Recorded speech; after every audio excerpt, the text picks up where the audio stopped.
Malayali chicken gravy ready ಆಗಿದೆ. ರೋಟಿ ಪರೋಟ ಚಪಾತಿಗೆ ಚೆನ್ನಾಗಿರ್ತದೆ. ಹಾಕೊಂಡು ತಿಂತೇರಿ, ಮಜಾ ಮಾಡ್ತಾರಿ. ಹಲೋ, ಹಾಯ್ ಕರ್ನಾಟಕ, ಎಲ್ಲರಿಗೂ ನಮಸ್ಕಾರ. ಎಲ್ಲರೂ ಚೆನ್ನಾಗಿದ್ದೀರಾ ಅಂತ ಭಾವಿಸ್ತೀನಿ. ಇವತ್ತೊಂದು ಮಲಯಾಳಿ ಸ್ಟೈಲು ಒಂದು ಚಿಕನ್ ಗ್ರೇವಿ ಮಾಡೋಣ ಅನ್ಕೊಂಡಿದ್ದೀನಿ. ಅದಕ್ಕೆ ಅರ್ಧ kg ಚಿಕನ್ ತಗೊಂಡಿದ್ದೀನಿ.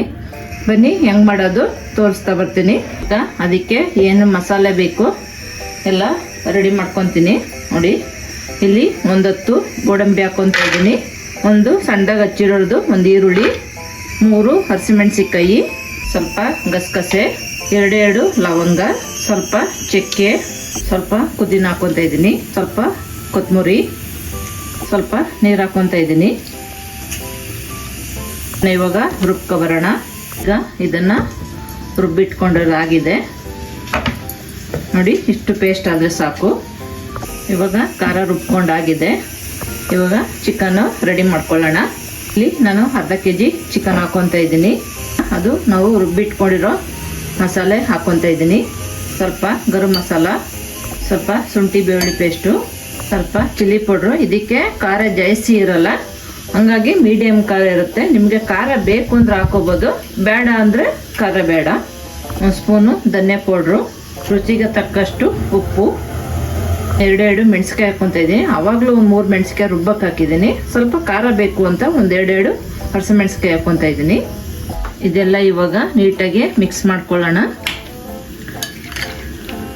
ಏಕೆಂದರೆ ಇದಕ್ಕೆ ಗೋಡಂಬಿನೇ ಟೇಸ್ಟು.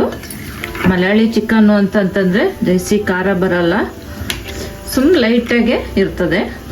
ಇದೆಲ್ಲ ನೀಟಾಗೆಲ್ಲ ಮಿಕ್ಸ್ ಮಾಡಿಕೊಂಡು ಆಮೇಲೆ ಎಲ್ಲ ಬೇಯಿಕಿಡ್ಬೇಕು. ಇದನ್ನು ಇಲ್ಲಿ ಸ್ವಲ್ಪ ನಾನು ಎಣ್ಣೆ ಹಾಕೊತ ಇದ್ದೀನಿ,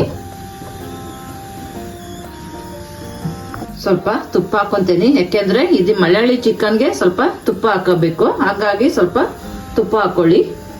ನಾನು ಒಂದು 4 ಬೆಳ್ಳುಳ್ಳಿ ಜಜ್ಕೊಂಡಿದ್ದೀನಿ. ಇದಕ್ಕೆ ಈರುಳ್ಳಿ ಏನು ಹಾಕೋಂಗಿಲ್ಲ, ಸ್ವಲ್ಪ ಬೆಳ್ಳುಳ್ಳಿ ಮಾತ್ರ ಹಾಕೊಬೇಕು.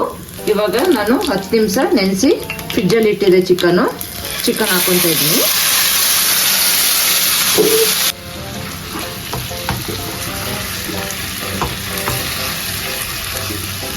ಇವಾಗ ಮುಚ್ಚಿಟ್ಟು ಬೇಯಿಸ್ಕೊಳ್ಳೋಣ. ನೋಡಿ, ಇದ್ರಲ್ಲೇನೆ ನೀರು ಬಿಟ್ಕೊಂಡು ಬೇಯ್ತಾ ಇದೆ.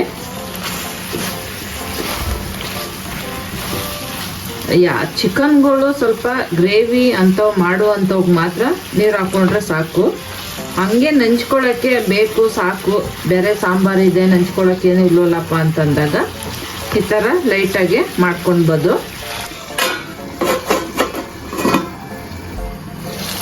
Malayali chicken gravy ready.